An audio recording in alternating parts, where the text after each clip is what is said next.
দেখেন দান করতে কি লাগে? কলিজা লাগে, টাকা লাগে না কিন্তু। আসলে দান করতে কলিজা লাগে।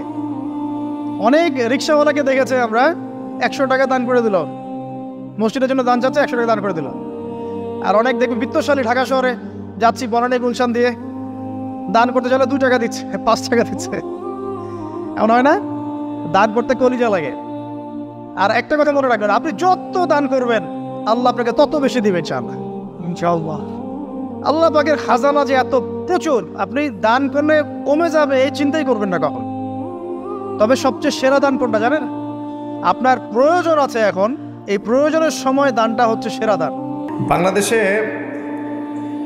একটা শব্দ চলছে এখন, রিজার্ভ। রিজার্ভ শুনেছেন? রিজার্ভ কমে যাচ্ছে, রিজার্ভের সংকট। শব্দটাকে শুনেছেন? রিজার্ভ কি? হ্যাঁ, টাকা দিয়ে হয় না ডলার দিয়ে হয়? রিজার্ভ একটা কান্ট্রির উন্নতি, অগ্রগতি, প্রোগ্রেসের অন্যতম একটা মানদণ্ড বোঝা যায় সারা ওয়ার্ল্ডে। আপনারা জানেন কি না যে এই রিজার্ভের একটা বড় অংশ আসে প্রবাসীদের রেমিটেন্স থেকে? এটা জানেন? রিজার্ভের বড় বড় দুটো উৎসের মধ্যে একটা হচ্ছে বৈদেশিক রেমিটেন্স। আমাদের প্রবাসী ভাইরা বিদেশে গিয়ে যে হাড় ভাঙা পরিশ্রম করেন, মাথার ঘাম পায়ে ফেলে তারা যে রেমিটেন্সটা দেশে পাঠান, এটা দিয়ে একটা দেশের রিজার্ভের ডলার এর ঘাটতিও পূরণ হয় এবং রিজার্ভটা শক্তিশালী হয়।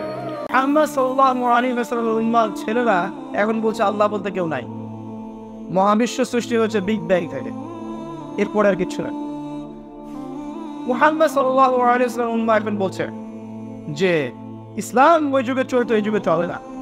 ইসলামের প্রতিটা বিধান ফান্ডামেন্টাল মৌলবাদী তত্ত্ব, এগুলো ওই যুগে চলতো, এই যুগে চলে না। ইসলাম একটা সাম্প্রদায়িক ধর্ম। পর্দা একটা সেকেলের কথা, নারীদেরকে পিছিয়ে দিচ্ছি আমরা।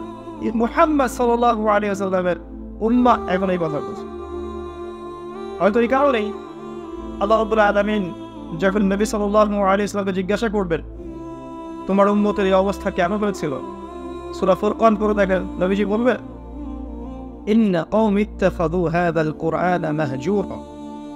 হে আল্লাহ, আমার কওম এই কোরআনকে অনেক দূরে পরিত্যাগ করেছে।